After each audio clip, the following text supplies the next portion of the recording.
Alright, here we go. I'm lending it to you. After all, I hate idiots. Well, call yourself Claire as a temporary name. Or would you prefer Beato?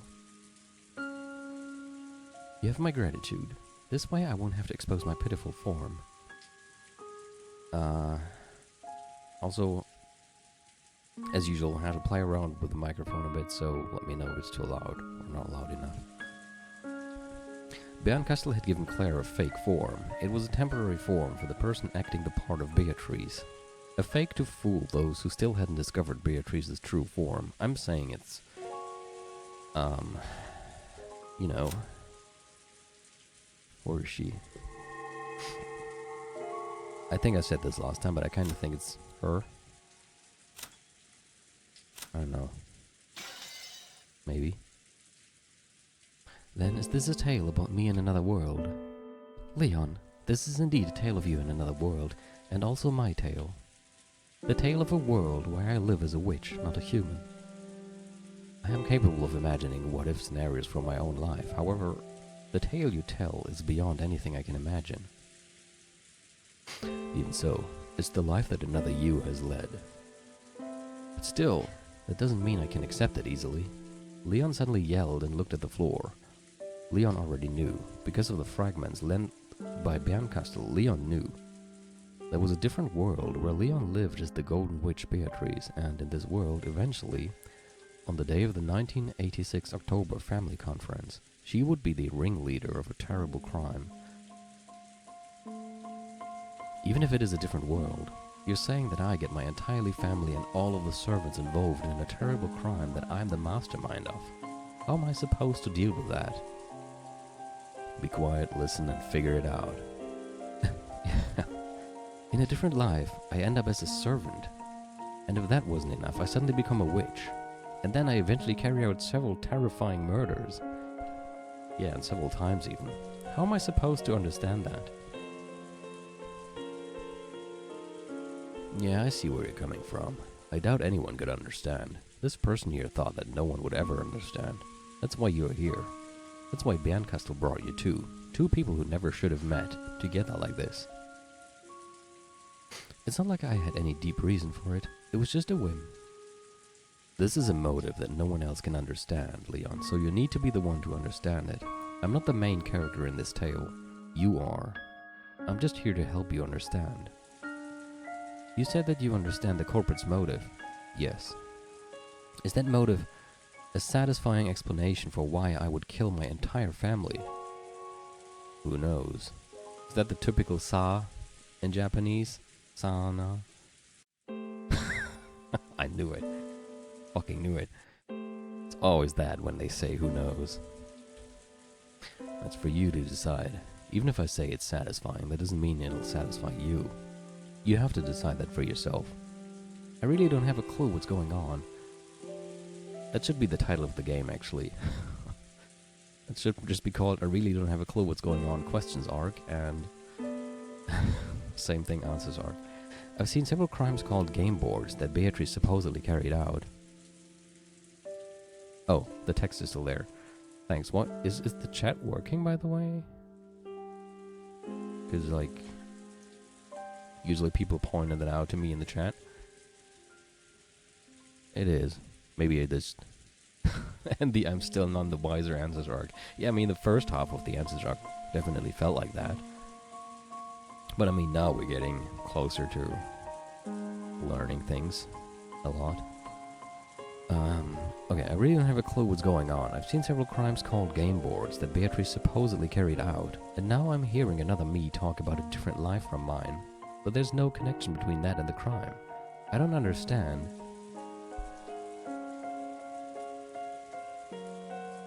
At this point in the tale, even I could not have dreamed that I would eventually carry out such terrible crimes. In fact, even if I had been able to dream of it, I did not have the power to commit those crimes at that time. Probably. Your misfortune probably came when you solved the epitaph's riddle. Oh? Huh? You mean that epitaph about the hidden gold which grandfather supposedly wrote? There exists a system for gaining different accomplices for each crime. Reasoning can lead us to the possibility that the corporate possessed a vast amount of money. We can also envision another system which involves inviting all to the Golden Land and making all loves bear fruit.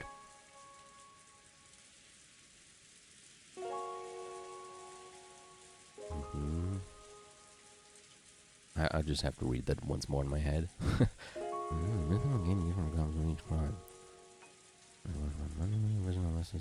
Okay, alright.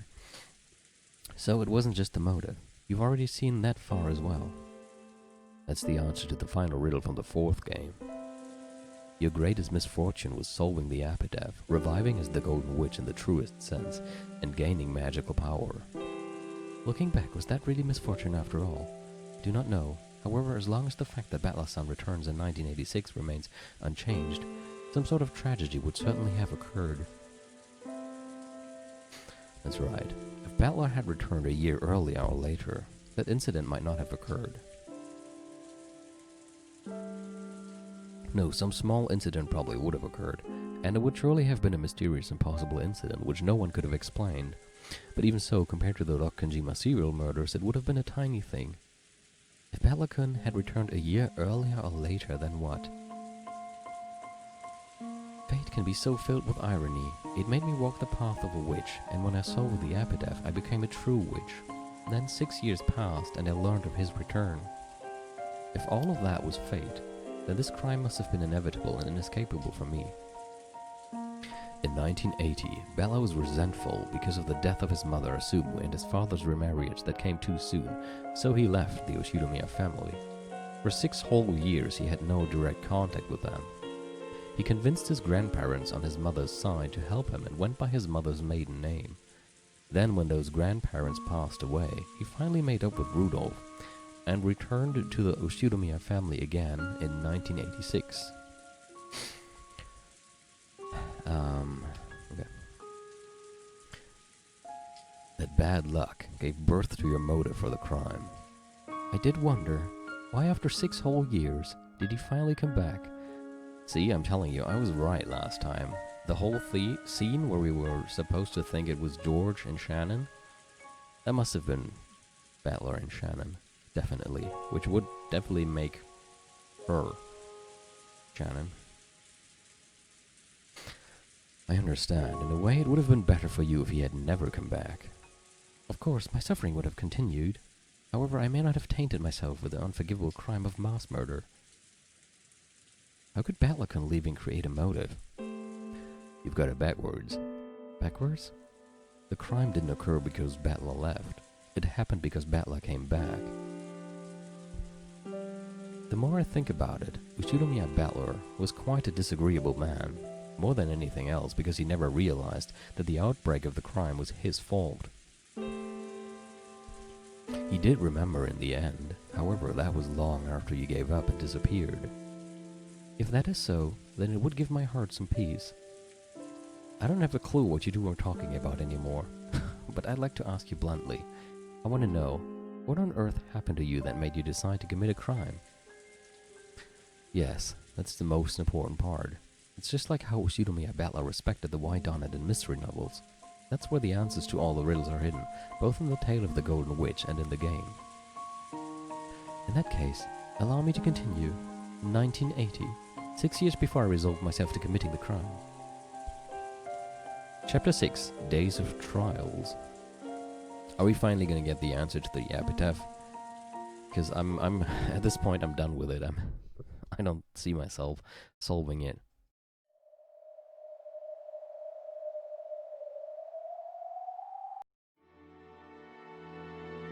Bella-sama has left the Yoshinomiya family?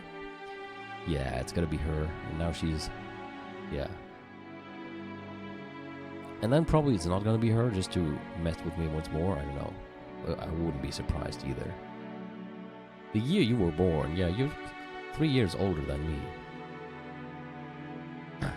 That's what Cloud-sama and Rudolph-sama were saying. What a shock. I have no intention of criticizing your way of life or your family situation.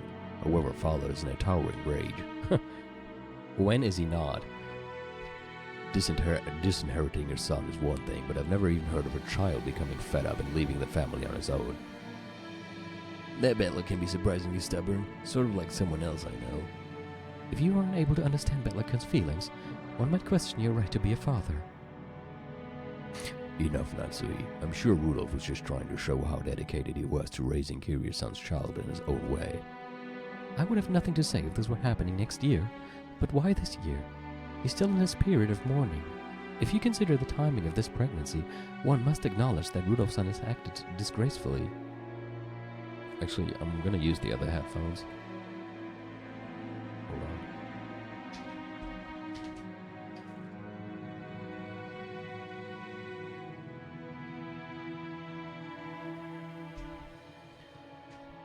Haven't worn them in a while, so I think my ears are not gonna start hurting that quickly, and the sound is much better.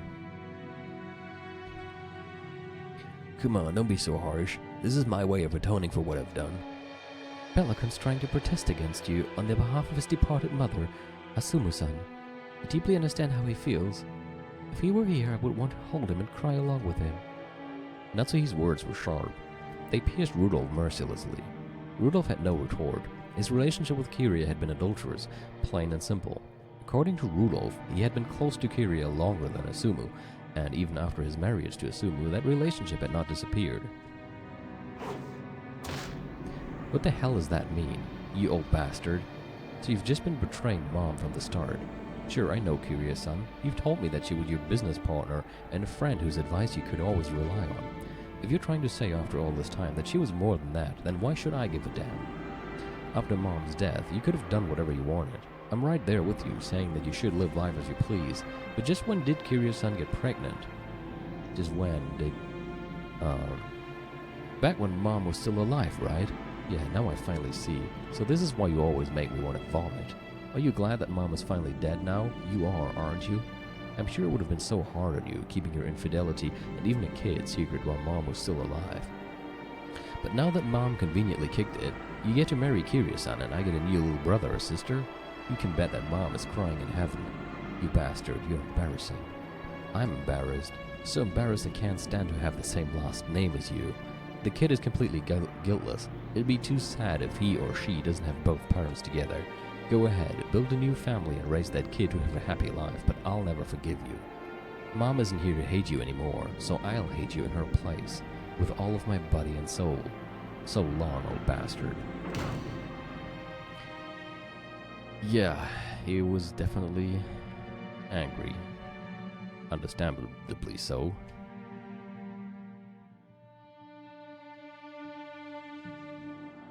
That is enough, Natsui. Rudolph hasn't lost the affection he feels for Bellicon. It may take some time, but he wants to fix their relationship one day. As any father should. If it were some complete stranger, that would be one thing, but this is your own flesh and blood son. It's clearly your responsibility. Go ahead, despise me all you want. I won't argue. That's the only way I can atone. At the very least, make sure you give the new child a happy life. The kid who's going to be born and Battler. They're both my kids. Wedding Kiria-san after Suwa-san's death may have been painful for Battler-kun, but it was the best choice he could make for the coming child. Yeah, so he also just after Asumu died, he immediately married her. I mean, it makes sense in terms of the whole way the family works, but I'm sure that just added oil to the fire of Battler's rage. I understand why you did it. And I understand why Battler-kun felt like telling you that you were happy Asumu-san is dead. Stop, Natsui. Rudolph has already been scolded enough by the person most fit to do so. Now then, how about some black tea? Could you go ask someone in the kitchen to make us some? Understood. Natsui took this as a signal to leave the room and did so. Once she left, Klaus relaxed slightly. I feel bad for Asumu-san, but if we consider the timing of that soon-to-be-born child, this might have been quite the coincidence. Almost as though Asumu knew that and stepped down from the stage of her own choosing. Did I kill Asumu? If so, how long has it been since I started killing her? If you still treasure Asumu-san's memory, then no matter how many years it takes, you must fix your relationship with Battler-kun. Yeah, I know. And be sure to pour just as much affection on Kiria-san and the new child that is to be born, while also bearing Asumu-san's cross. if they have reserved seating in hell, or if they do, I'd like to reserve myself a VIP spot.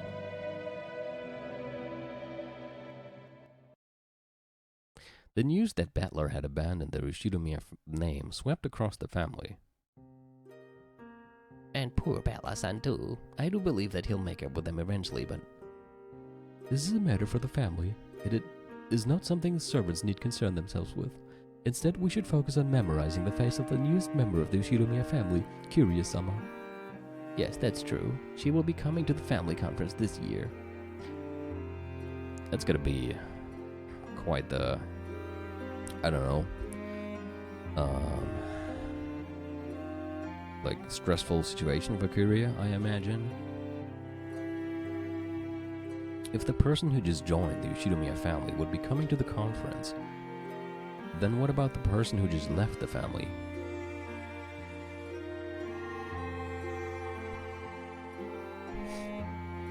That means Battler isn't coming, right? That seems the most probable outcome. How lonely is the loss of a single noisy man? Though most people felt a bit lonely to see Battler leave the Ushidomiya family, they didn't think any more about it than that. However, what about Shannon? Wasn't Battler supposed to come for her on a white horse? Oh, I see. They already make it clear right here. I was surprised at first. I thought that since he had left the family, he might not be coming to this island anymore. If we consider Battler-san's feelings, this is only natural, I guess. I understand painfully well why he wanted to leave his family. But does that really mean he won't come to Rokkanjima anymore? What on earth is going on? Will he really never return? Unable to ask him this directly, I was forced to live each day fretfully. Battler-san, I understand how you feel, but to say that you'll never return because you've abandoned your family, that's a lie, right? I was so confused that the world seemed to be spinning around me. I had a tight feeling in my chest and couldn't think about anything. When I happened to touch my cheek, I was surprised to find it hot and wet. While wearing a truly miserable expression on my face, I was crying. Shannon. From far away I could hear someone calling to me, but it was a very strange sort of distance. Though it felt very far away, the voice also seemed to be coming from right beside me.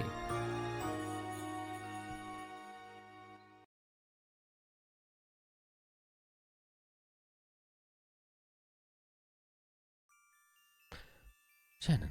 Oh, it's the copyright strike song again. I know you're hard. It's okay. It's just a fight between a boy and his father. And I'm sure the rumors blow everything out of proportion. Everything's just being exaggerated. Indeed. There are none who can say with certainty that Battler will not return to this island. You would do well to remain strong. Where is this place? I seem to remember it somehow. I think it reminds me of the scenery from a strange dream I once had. Then this must be another dream. I was there under an arbor surrounded by a golden rose garden, and two witches in white and red dresses were showering words of encouragement upon me. You can be sure that those rumor-mongering young servants are embellishing the story however they please. So he has changed his name, they say. Surely this can be nothing more than a family quarrel. He actually changed his name? Did we ever get to learn what his new name was? Or his temporary new name?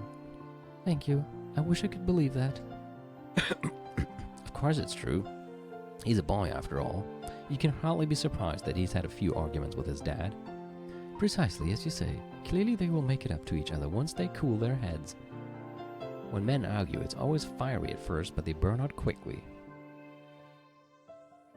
In contrast, an argument between women burns like a steady flame, but the fuel never goes dry. Men's arguments are fierce but short, quick and easy. You're right. I hope Battler-san and Rudolph-sama make up soon, yeah. But that turned out to be wrong. Oh, they will. Haven't you heard Battler mentioning it all the time? He always fights with his father. This is just another of those fights. The death of his mother and his father's remarriage have merely upset him.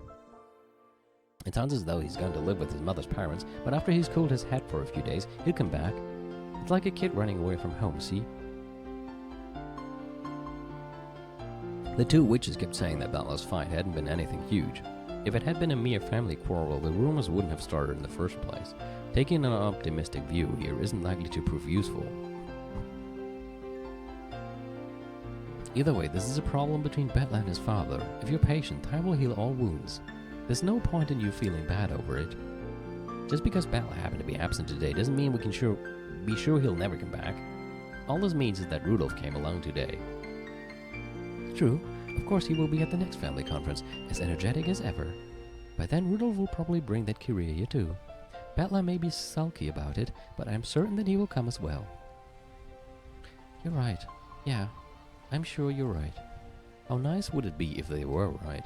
In fact, if I could, I'd like to flip through the calendar until autumn right now and check to see whether he does come to the next conference. If he does, then all of my fears are groundless.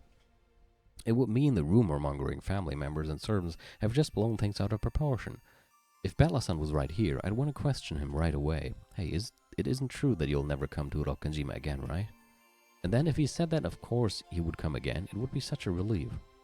I don't know the phone number for Rudolph Summer's house, but I could probably look it up if I tried. Yeah, why did you never do that? However, as a servant of the family, I have no excuse for making such a call. Who gives a damn? Just do it when nobody's looking. And anyway, I have no way of knowing the phone number for Betla's grandparents' house. Okay, that's true. I mean, you could ask Rudolph. I can't do anything except wait for Rudolph Summer's family to come visit and hope that my fears are groundless. However, will I be able to make it through the day feeling like this? No way. I doubt I'll sleep a wink tonight. Just waiting around feeling like this when I don't know when my next chance will come. I can't do that. Will it be next month? Or the month after? In the worst case, I might have to wait until the next family conference. And I have to wait that long, while holding back this suffocating feeling. I can't bear it. Hey Shannon, sorry to ask this out of the blue, but when you made up your mind to do something by the next year, that something wasn't just quitting work as a server on this island, right? I made the decision to start a new life. I didn't want... What? I think there's a 2 missing. I didn't want to keep on being a servant by force of habit. I made the decision to step into a new life, and to leave my old life as a servant behind. And Betla promised that he'd come here on the day of your decision, right? Yes. Tact is not one of my strong points, so I shall speak frankly. You made the decision and resolved yourself to starting a new life with Betla, correct? A new life with Betla-san. You are afraid that Betla will not come for you on the day of your decision. However, there's more to that day of decision than just Betla coming to see you. It's also the day for you to show that you're determined to spend the rest of your life with him. This determination is something you must create for yourself. It won't bear fruit simply because Betla shows up. Shannon, do you now have the determination to spend the rest of your life with him? You decided to put it off until the next family conference because you didn't have that determination last time, right? What does it mean to live life with Betla? Have you ever thought seriously about it in detail? Well, as long as I'm working as a servant on Rokkanjima, my opportunities for meeting him are limited. We're both underage, so it's too early to talk about marriage. However, if I quit working as a servant, I should have many more opportunities to meet him. Once I quit work here, I'll return to the Fukuin house. I have my wages from serving the family, so I should have more than enough to travel to Betla-san's house to play. And when I graduate from school, I can rent an apartment near Betla-san's house. Then, well, I can work while going to school. That life would be a lot more difficult than I first thought.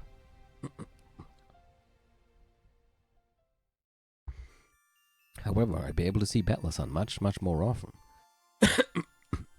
If not every day, then every week. I won't be a servant anymore, so there won't be any difference in class. I can call him whenever I want, and I'm already doing both school and work. Thanks to my experience here, I know more than enough to do simple housework. Doesn't that sound like a fun life? You can rent a humble abode, and once you've built up your own home, you can invite Betla over. And then the time you spend together, the world the two of you make will begin. Doesn't that sound wonderful? Yes, it does sound a bit wonderful. This was the first time I had ever imagined that future clearly. My love for him and my honest desire to live my life with him. Earlier I was able to consider both of these deeply. However, now that I'm clearly imagining the future I plan to choose, I finally understand. I must be aware of how much determination will be needed to reach that future. You dream of marriage eventually, don't you? Oh, girls these days dating with marriage in mind at such a young age. Well, that's a bit, Don't deny your dreams, okay? There's no point in taking your first step if your eyes are closed and you don't look to the future. If a girl's in love with a man, there's nothing wrong with thinking, I want to marry him. That's a young girl's natural right. My face had turned bright red. Earlier, I thought that considering marriage really was a bit premature, so I tried as best I could not to think about it. However, when the witches encouraged me to imagine it, that image was both exciting and vivid. I felt an indescribable feeling of refreshment and awakening, like the gentle breeze that washes over you when you go outside during a brief spot of sunshine on a rainy day. That's right, I didn't actually have the determination to go that far. I need to strengthen my determination by the time the next family conference comes around. If I can't do that, then sticking around as a servant on this island is no more than I deserve. And at the same time, this is also a trial. True, a trial to be overcome. A trial? Why is that? Fool. I always like it when they say fool. Just, I don't know, it just sounds so,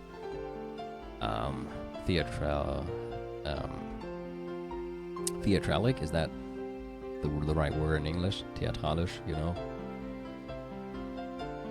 Almost like they're suddenly on stage, and or melodramatic works as well. I just suddenly picture them on stage in Shakespeare, like, fool!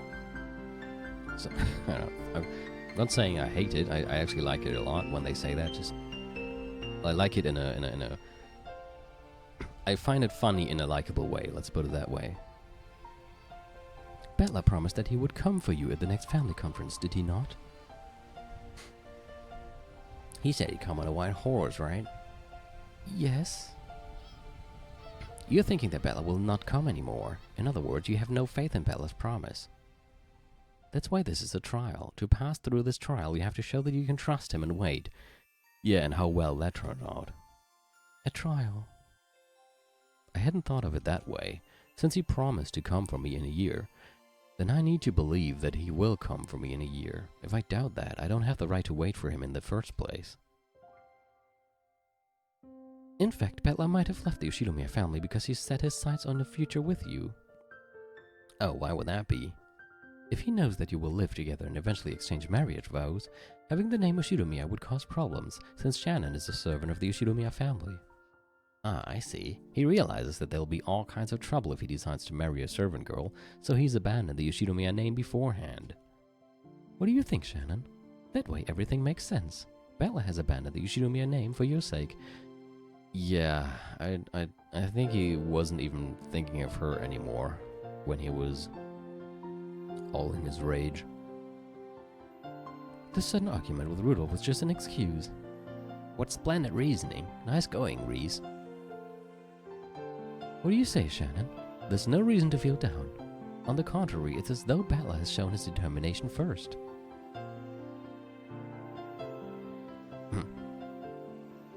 A smile had finally returned to my face. Of course I hadn't taken the witches seriously and let myself be reassured. It was closer to the opposite. It was almost funny that they could think up such ridiculously convenient explanations for everything. So at least she stays realistic, because that really sounded a bit too convenient and naive. However, they had made all of those ridiculous theories to cheer me up. The witches are right when they say that I must trust Bella-san, and that there's no point moping about just because I've heard a few rumors. Until the next family conference, I intend to strengthen my resolve, and I believe that he'll accept my feelings and come for me. The idea that Bella left the family so that he could be married to me someday was laughable, of course, but right now I should try and feel confident enough to accept even crazy ideas like that. Thanks so much. I feel a little better now. That is well. I cannot stand watching you cry yourself to sleep. Thanks for coming into my dreams to encourage me. Indeed, it will be morning soon. This is all a dream. You won't remember any of it when you wake. Then what's the point? However, your heart will be at peace. Oh, okay. Yes, I believe in him and wait. So I won't listen to every little rumor. Very good. Wait until the next conference while improving yourself. If you think of it as training to become a wife, all of your everyday chores will grow more meaningful. Thanks a lot. Reese, it'll be morning soon. Is that so? Then so long, Shannon. You may not remember me, but I will always be by your side, watching over you. Thank you. Yes, thank you.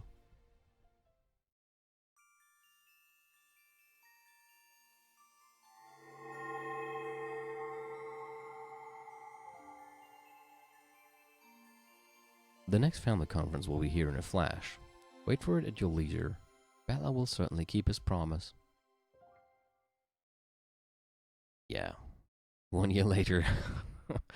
Just jumping right into it. 5 years until the incident.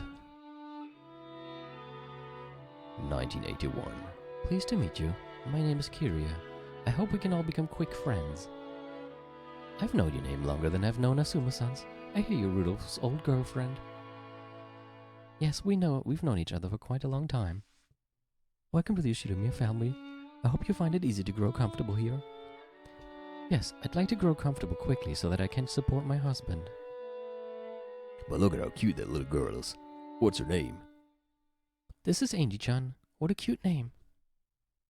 So you two couldn't make up after all. I thought this would be the perfect chance to bring him back, but he's as stubborn as Dad. Will Battlecan ever come back? I'll miss him. Nothing wrong with a man having enough backbone to find his own way in the world. I'm sure he'll have made it big by the time he comes back. You think so? Right now Battlecan's home isn't home for him. The place he comes home to is somewhere else now. Enough. This concerns Rudolph's family only. It is not our place to meddle. Thank you, Klaus Nissan. This is an issue for our family alone. However, I intend to do all I can to see that Battlecan and Rudolph's-san can live together again someday. After all, he's Angie's one and only big brother. Yep. When that kid gets stuck on something, anything you say to him will have the opposite effect. Asuma's father has a bit of a short temper. Looks like he's been adding fuel to the fire. It'll be okay. I'm sure he'll understand your feelings before too long. We can't do anything except cheer you on, even if he doesn't come back. We're all praying that the two... Oh, that's probably, Hideyoshi. We're all praying that the two of you will make it quickly. It's a bit boring without Balor. Yeah, I hope he and Uncle Rudolph can make up soon. Thinking about how Batla-sama feels, it must have hurt. So I'm wondering when Shen actually starts to go for George instead. His family basically got swapped around. It probably doesn't feel comfortable at home anymore. All men need to go out on their own one day or another. It might just be that Battlecan's time has come. Do you think so? I do. It's not cool for a guy to hang around at his parents for too long. You've got to leave the nest in a flurry and make your name in the world. I plan to do that eventually, but it looks like he's gone and done it first. And when he makes his name in the world and becomes a great man, will he come back? It may be that he never comes back. After all, this might be leaving the nest to him. Leaving the nest?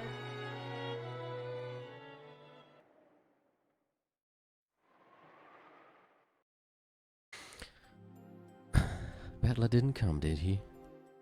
Oh, how terrible. And I kept telling Shannon that he was sure to come. I'm sure she's very upset over Battler's absence, and it's all because I got her hopes up.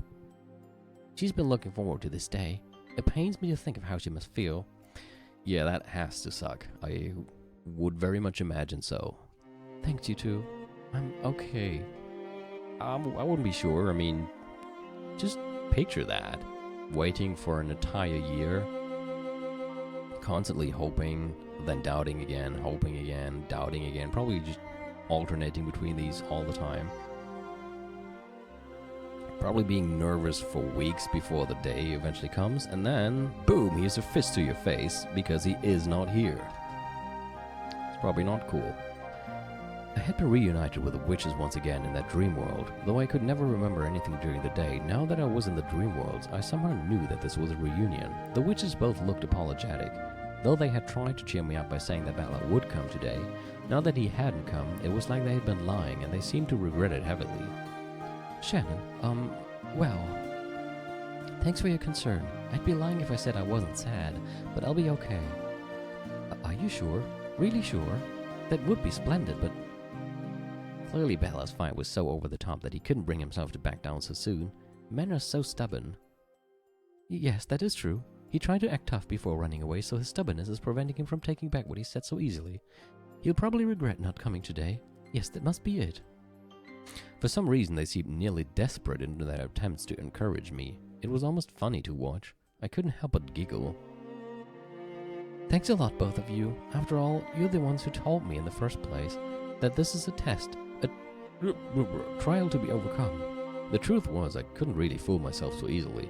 When will he come back? When will he come for me? When isn't the question. Will he come for me ever?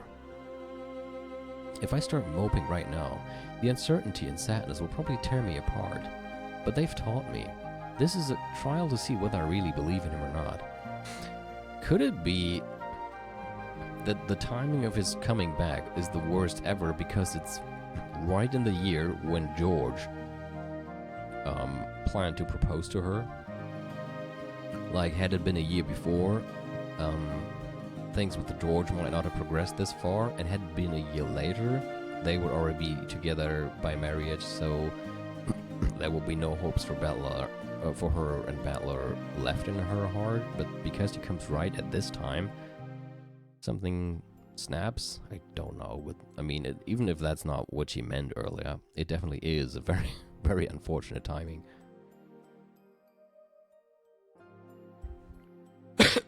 But they have taught me this is a trial to see whether I really believe in him or not.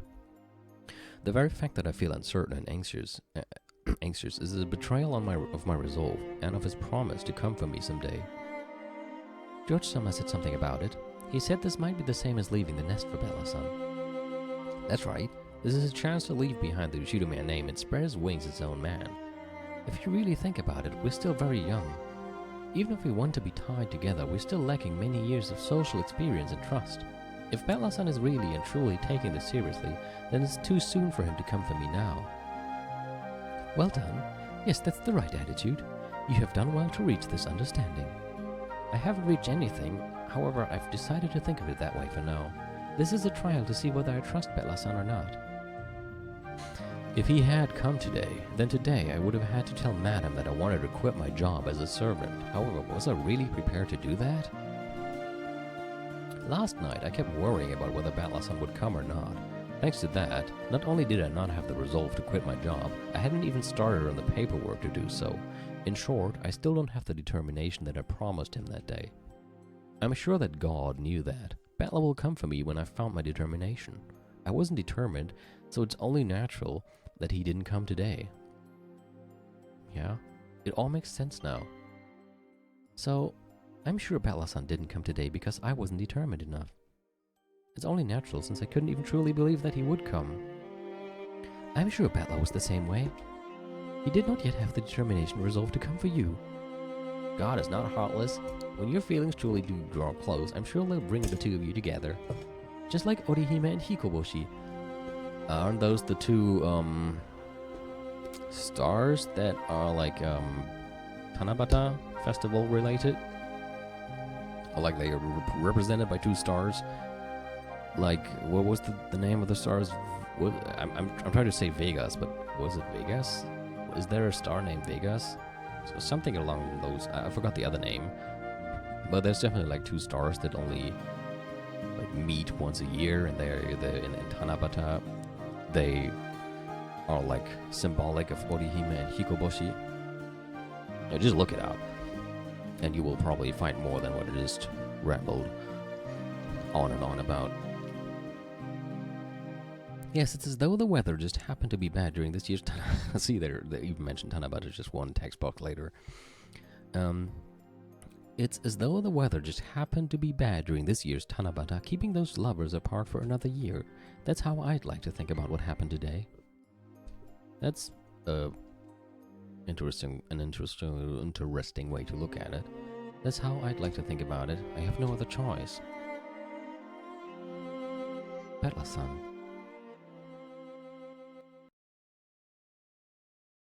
Modotte koi. But Bella-kun didn't come back for 6 years. Still a long way to go until then. So you had to wait 6 whole years feeling like that? When one waits every year for something to happen the next, and then the same thing the next year and the next, it becomes the same as waiting for an eternity. Oh, like 1,000 years? Pretty pathetic, don't you think? After all, this promise you thought you made with Bella seems to be something he knew nothing about, right? Yeah, he probably just said it on a whim. Bella-kun does tend to use melodramatic phrases, just like Uncle Rudolph. His roundabout way of putting things might have led to a misunderstanding. Some girl's gonna stab Balor in the back some day. Well, I guess that's more or less what this tale is. When words can mean different things, they can turn a person's life upside down. There are times when careless talk costs lives.